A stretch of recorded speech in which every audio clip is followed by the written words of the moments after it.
Committee meeting and Committee of the Whole meeting for Monday, May 8th, 2023. The the minutes of our last meeting are right here. Are there any changes or are they ready to be approved? I move approval of the minutes from Monday, April 24th, 2023. And I second it. All in favor, say aye. Aye. Aye. Now we are to item 3, consideration of the consent agenda. Madam President, do you have any items for the consent agenda? Yes, I do. I am move that we move the following items for consent. Item number 5 on page 1. Item number 6 and 7 on page 2. And that's it. Okay, and I would like, if with your permission, to add item 9 to consent. I was the one who had questions about it, and I don't have any questions anymore. I'm good on that as well. Okay, so the items suggested for consent are items 5 on page 1, 6 and 7 on page 2, and 9 on page 3. So if anyone's here for those, you can go and have fun doing something else. I move in second. Here, please. Yeah, we did that. Okay. I didn't think And we did maybe we did. Okay, so all in favor of the consent agenda as read, say aye. Aye. Aye, just to be sure. Okay, so our first item is item 4, a resolution approving and authorizing the mayor to apply, accept, and expend grant funds on behalf of the city of Birmingham to ALDOT for the FY 2024 Transportation Alternative Set-Aside Program grant and accept grant funds disbursement to the city of Birmingham in the amount of $1 million for the purpose of developing a raised bike lane, intersection improvements, and some streetscape enhancements along 15th Avenue North in Norwood from 28th Street North Norwood Boulevard to Caraway Boulevard. The city's match funding is $200,000 even. So, Move the item. second. You don't look like Adrian Stitt. Good afternoon. My name is Colin Alexander. I serve as senior planner with the Birmingham Department of Transportation. What is before you is a resolution allowing us to apply and accept grant funds from the Alabama Department of Transportation from the Transportation Alternative Set-Aside Program. This is a program that is designed to provide infrastructure for non-motorized modes of transportation, sidewalks, bike lanes, etc. So we are proposing a raised bike lane along with some streetscape improvements along 15th Avenue North, Caraway Boulevard to Norwood Boulevard. There's a community desire to make that kind of a gateway into the historic Norwood neighborhood, connecting the new Caraway redevelopment project with the historic neighborhood. In essence, that bike lane will function almost like an extension of the Norwood Trail. If you think about it, the Norwood Trail ends at Norwood Park right there at 28th Street and goes back towards Vanderbilt. So this allows for a safe connection all through the neighborhood of Norwood, essentially, but coming out towards the new redevelopment. Connects to a BJCTA bus stop there on Caraway Boulevard. There's another BJCTA line on Norwood Boulevard further down. There's also the school board has a bus stop right at Norwood Boulevard there where they pick up kids. So it just provides a whole safe network in the Norwood community.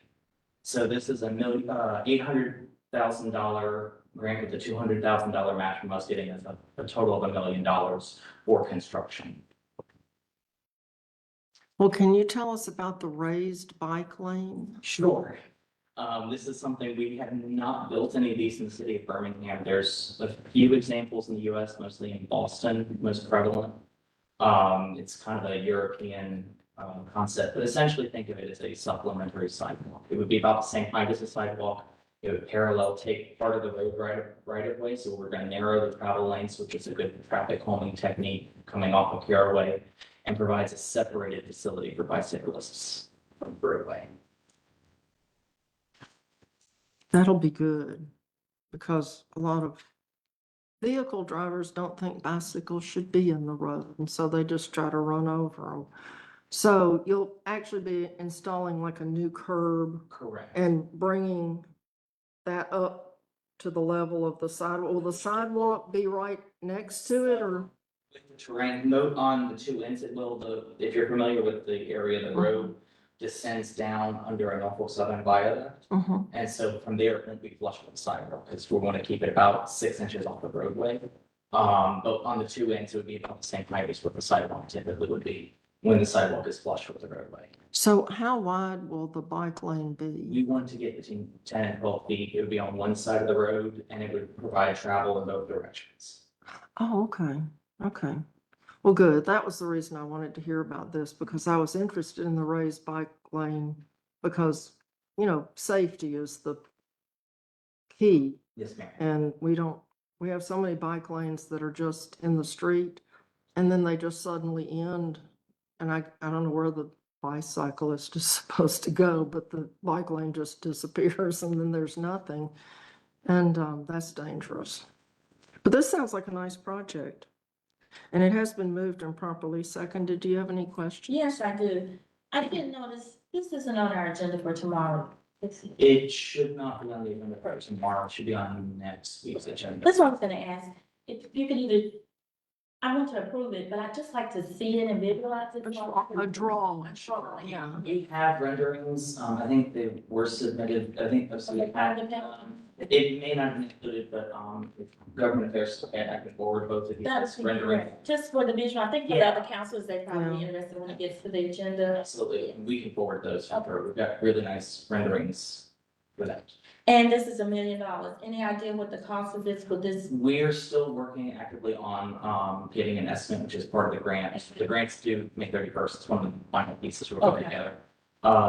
So the $1 million, anything above that, the city would have to fund, and we also would have to fund designs, but we're confident that we can get the funding to secure that. This is just strictly for construction. perfect? Because I'm even wondering, does this, equate to any ARPA dollars that the city may have left over? Is this considered There's- that? There's no, that would be more of a question for OCA to Okay. figure out. There's no ARPA money attached to the project currently. Okay. Oh, just a thought there. Oh, thank you. That's- And I will say too, depending on when we're awarded, we have 4 years to complete the Okay. construction of this, once awarded. So I don't know what the time frame is in terms of spending down ARPA dollars and how it would rotate. Thank you. Yeah, because we have a pile of capital projects to get done. So, all in favor, say aye. Aye. So that item 4 has passed. Thank you. Then we are moving ahead to item 8, an ordinance to amend the grants fund for the fiscal year ending June 30th, 2023 by appropriating $298,686 to the mayor's office for the Create a Food Sovereign Birmingham project per grant award received for the Urban Agriculture and Innovative Program? Yes. Innovation Program, maybe? Okay, so it says Chaz Mitchell's gonna talk about it, but who's really gonna talk about it? Move the item. Second, all in favor? Not yet, no, we gotta hear. Okay, come on. Hi, good afternoon. I'm Amelia Muller. I serve as civic design principal in the mayor's office. So the item before you is an ordinance to simply appropriate grant funds that we have received and have essentially signed all the documentation for with the USDA, the U.S. Department of Agriculture. This is for their Urban Agriculture and Innovative Production Grant. We submitted this grant probably 9 months or more ago, and it came before this committee.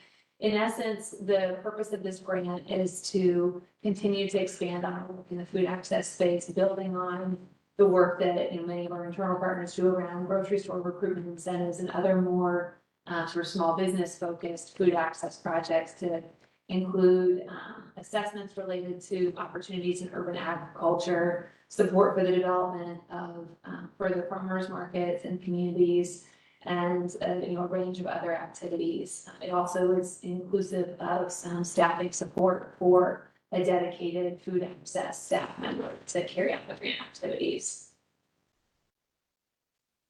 Do you have any questions?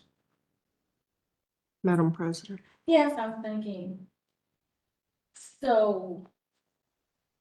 Tell me again, just what is this actually gonna do for us? I'm sorry. Yeah, absolutely. I'll read you a couple bullets just from the scope of work to make it maybe a little bit clearer. So, first of all, we'll hire a food system development manager using these grant funds. It'll be a grant funded position with somebody who's dedicated to working on a sort of full suite of projects related to increasing food access in the city. We'll also be partnering with the Market at Pepper Place and the Project for Public Spaces, which is a national nonprofit, to implement a market city study as part of their work. Project for Public Spaces does this in a number of different locales throughout the city and even the world to help understand how to expand the footprint of farmers markets, the kind of proliferation, how that works within an overall food ecosystem.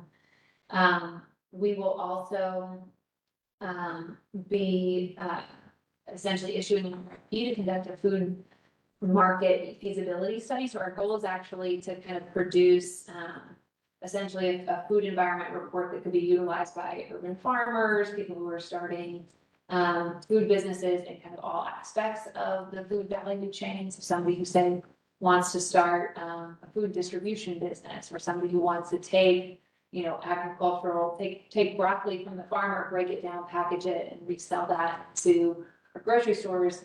That's one option for what we might be exploring in that. And then to look across the land assets in the city of Birmingham and help to identify priority parcels, whether those are city of Birmingham properties or others that would be sort of prime for urban agriculture, recognizing, all of the dynamics of the, soil and water and access and all of that would be related to urban agriculture. So the goal at the end of this is to really have, a suite of analyses and then kind of actionable strategies that we can carry forth to build on the grocery store recruitment and retention work to a broader suite of food access strategies. Well, that's great. So this isn't necessarily, we're already saying we need more, I don't say food trucks, but we may need these rolling opportunities to bring to market some of these different food sources that may be out there. So we don't necessarily know what those are. This is the study now to gain that input of resources and opportunities that may be out there. And then we could come back and then we would develop our path of what we think would solve some point. What would then help to shrink the deficiency that we know we have in our food deserts, or the insecurity that we have around food resources for residents? Correct. So one sort of potential or sort of potential project might be to identify opportunities for urban growers in Birmingham and in the surrounding area to sell into institutions. So essentially, how are we building a procurement pipeline for fresh foods and urban agriculture, so we can build thriving urban agriculture businesses and also get fresh foods into more of our kind of bigger purchasers in town, for example. So that's one of many strategies that might emerge and we would sort of then, prioritize in terms of implementation. Great, because I know this may not be the season, or maybe it's just beginning to be the season, but I know I was down near BJCTA last week and only saw one vendor out there. So maybe, everybody's not harvesting their fruits and vegetables yet, but I was just hoping that something we invest in or something we support would have, opportunity to bring that to other areas. So just looking at options. So this is great. Yes. So this won't have anything to do with grocery stores unless some grower, we can connect them with a grocery store that would buy the local produce or whatever, right? So this isn't part of the get a grocery store in your neighborhood project that I guess has been going on a long time. This is more for the people who are growing fresh food or using fresh food to try to get it within Birmingham or at least locally. It is, I would say, it's not exclusively not about grocery stores, it would be, it's more just sort of expanding the strategy from there. So, for example, some of the assessments that we'll be performing and the feasibility studies we'll be performing through this could be to help us to identify, okay, maybe a traditional brick and mortar grocery store that we all kind of think of in our head isn't necessarily a market fit for a neighborhood, or we're having a hard time recruiting. But this alternative template of store that we're seeing emerge in, kind of post-COVID dynamics actually is a good fit. And how do we think about pilot? Kind of a clear market opportunity for that. So it's, should we say, looking more creatively beyond what we think of when we think of a kind of traditional brick and mortar grocery, but it could be inclusive of grocery type businesses that it's seeking to promote. So we might have farmers markets at stops on the bus line or something like that, that would help to get fresh food into people's hands. Okay, Potentially, this wouldn't be, just to be clear, it wouldn't be implementation dollars to implement something like that. but it's just a plan. Just those ideas, yes. Yeah. And sort of walk out what it would take to implement those ideas.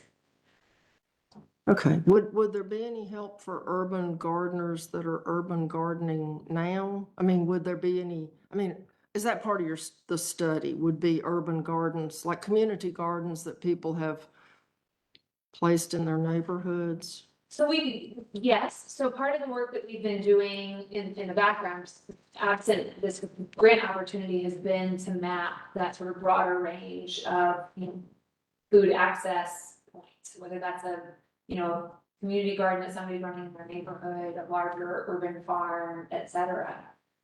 Some of the work in this grant will actually be to make that ecosystem more transparent. So now that we've got the sort of rough sketch map, how do we make that more visible to our residents so that they can say like, oh my gosh, I didn't know that, 10 blocks away from me, so-and-so is giving away fresh vegetables every Saturday afternoon. And I can supplement what I'm able to get through public assistance and through, other grocery avenues to be able to feed my family. So part of this work will be thinking about how we make those opportunities plainer to our residents, and making opportunities to learn how to start something like that accessible. We wouldn't necessarily be developing, training platforms through this grant, but hoping to make it clear to folks, that they could take classes through Alabama Extension or through other resources to learn how to do that themselves too.